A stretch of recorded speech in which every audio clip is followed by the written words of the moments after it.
Busy day? Busy week? Busy life? Do you ever feel like you're just overwhelmed? Your whole life's turned into maybe a taxi service? Or maybe you just get up and go to work and please other people and just feel like your whole life is slipping away, running right past you. What's your day hold? Yeah, I don't have any real idea either, because about the time I get it figured out, somebody changes all the rules. Did you ever notice that? But the important thing for us to grasp today is this: what is the priority of your life? Some of us are going to get so busy today, we're never going to open the Bible. We're never going to whisper a prayer. We're never going to call a friend, touch base with our family. We're never going to do anything because we're so busy. Some of us are just going to be busy doing nothing, staring at a screen, pushing a remote control, doing nothing. What's the priority of your life? What is the most important thing in your life today?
That may not be as familiar to you as it is to others, but that's a chorus we used to sing when I was a kid in church. Now what I'd like you to do, I'm going to play that through again, but I'd like you to sing along with me. That is, if you're in a place where you can. You don't want to terrorize anyone else in the office. But maybe you just sing that as a reminder. And if you can't sing it out loud, or if you're singing out loud as punishment to those around you, just pray it in your heart with me, would you? Turn your eyes upon Jesus. Look full in His wonderful face.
Since we've been traveling, Shonda's turned into quite a public speaker herself, and she has the opportunity to do ladies' conferences, and we've done marriage retreats and breakouts for moms and dads who have lost kids and all kinds of things like that. And one of the things that we did early on in our ministry was do a video that kind of tells you a little bit about Shonda's perspective of what it means to lose a child and what it means to have the right priorities in your life, so that if something difficult and horrible comes along in your life, you're not second guessing what you've done or how you've lived or the choices you've made. You've just chosen every day to seek first the kingdom of God and His righteousness, so that all the other things will be added to you. What if the unthinkable came into your home?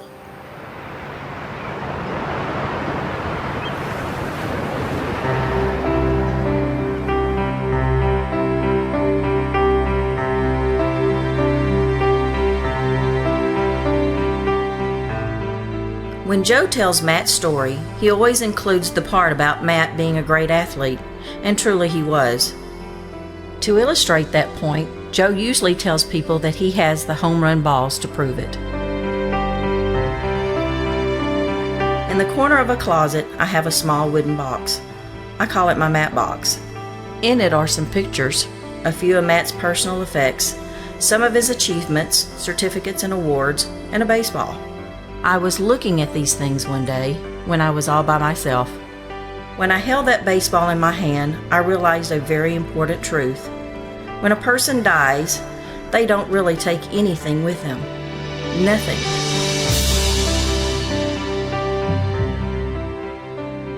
And certainly no baseballs. If I were sitting across the couch from a young mom right now, I would tell them to make Christ the single priority of their life. Words are important. Actions are much more important. A child learns more from seeing than from hearing. If I wish for my child to make Christ a priority in their life, I must make Him a priority of mine.